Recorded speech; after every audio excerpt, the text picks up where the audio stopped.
BNP নির্বাচিত দলীয় সংসদ সদস্যদের সংসদীয় কার্যক্রম, বিল, বাজেট, স্থায়ী কমিটির কাজ সহ বিভিন্ন বিষয়ে ধারণা দিতে শুরু হয়েছে দ্বিতীয় দিনের প্রশিক্ষণ কর্মশালা। আজ রাজধানী গুলশানে বিএনপি চেয়ারম্যানের কার্যালয়ে সকাল 10টায় এই কর্মশালার উদ্বোধন করেন বিএনপি মহাসচিব ও স্থানীয় সরকার মন্ত্রী মির্জা ফখরুল ইসলাম আলমগীর। সকালের সেশনে ঢাকা জেলা, ময়মনসিংহ ও ঢাকা বিভাগের এবং ফরিদপুর জেলার সংসদ সদস্যরা অংশ নেন। পরে সাংবাদিকদের সাথে কথা বলেন বিএনপির স্থায়ী কমিটির সদস্য ও স্বরাষ্ট্রমন্ত্রী সালাউদ্দিন আহমদ। তিনি বলেন, জনগণের প্রত্যাশা পূরণে জাতীয় সংসদ সদস্যরা কাজ করবে। অতীতের বাজে সংস্কৃতি থেকে বেরিয়ে এবার জনকল্যাণমুখী সংসদ পাবে জনগণ। তিনি আরো বলেন, 2/3 নতুন সংসদ সদস্য নিয়ে জাতির প্রত্যাশা পূরণের চ্যালেঞ্জ দেখছে না বিএনপি।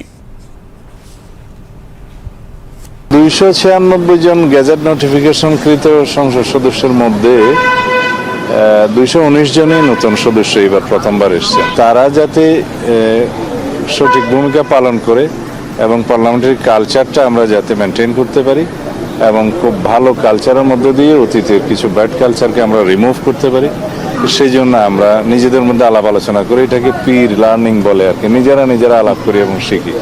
এখানে রুলস অফ প্রসিডিওর সম্পর্কে, parliamentary practice and conflict of interest এই বিষয়ে আমি কথা বলেছি। আর বিভিন্ন বিষয়ে রীতি রেওয়াজ পদ্ধতি পার্লামেন্টারি এগুলো যাতে আমরা শিখি সেই বিষয়ে আমরা নিজেরা আলোচনা করেছি।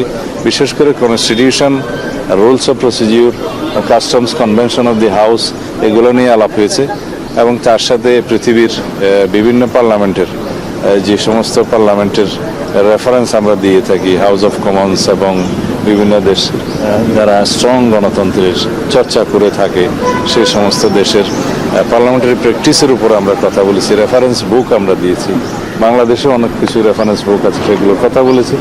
আর পার্লামেন্ট লাইব্রেরি যাতে আমরা ইউজ করি সেই জন্য আমরা নসিহত করেছি। এইভাবে আমরা নিজেদের মধ্যে নিজেরা আলোচনা করে নিজেদেরকে স্ট্রেনথেন করার জন্য, এনরিচ করার জন্য পার্লামেন্টারি প্র্যাকটিসে সেই চেষ্টাটা আমরা চালু রাখছি।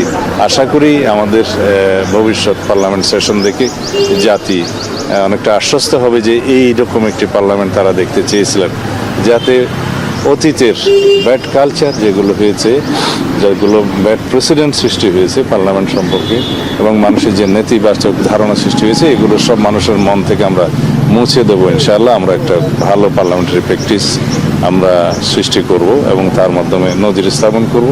আর জাতির জন্য আমরা বেস্ট কন্ট্রিবিউশন যাতে করতে পারি এই পার্লামেন্টের মধ্য দিয়ে সেই চেষ্টা করছি। বিকেলে সেশনে থাকবেন সিলেট, কুমিল্লা ও চট্টগ্রাম অঞ্চলের সংসদ সদস্যরা। বিএনপির পক্ষ থেকে জানানো হয়েছে, আগামী 12 মার্চ ত্রয়োদশ জাতীয় সংসদের প্রথম অধিবেশনকে সামনে রেখেই মূলত নবনির্বাচিত জনপ্রতিনিধি ও মন্ত্রীদের জন্য এই প্রশিক্ষণের ব্যবস্থা করা হয়েছে। অভিজ্ঞ সাবেক আমলা, একাডেমিশিয়ান ও সাবেক সংসদ সদস্যদের মাধ্যমে এমপিদের দায়িত্ব, মন্ত্রিসভা সদস্যদের সংসদীয় রেওয়াজ ও মন্ত্রণালয় পরিচালনায় দক্ষ করে তুলতে কৌশলগত ভূমিকা কেমন হবে তা তুলে ধরা হবে এই কর্মশালায়।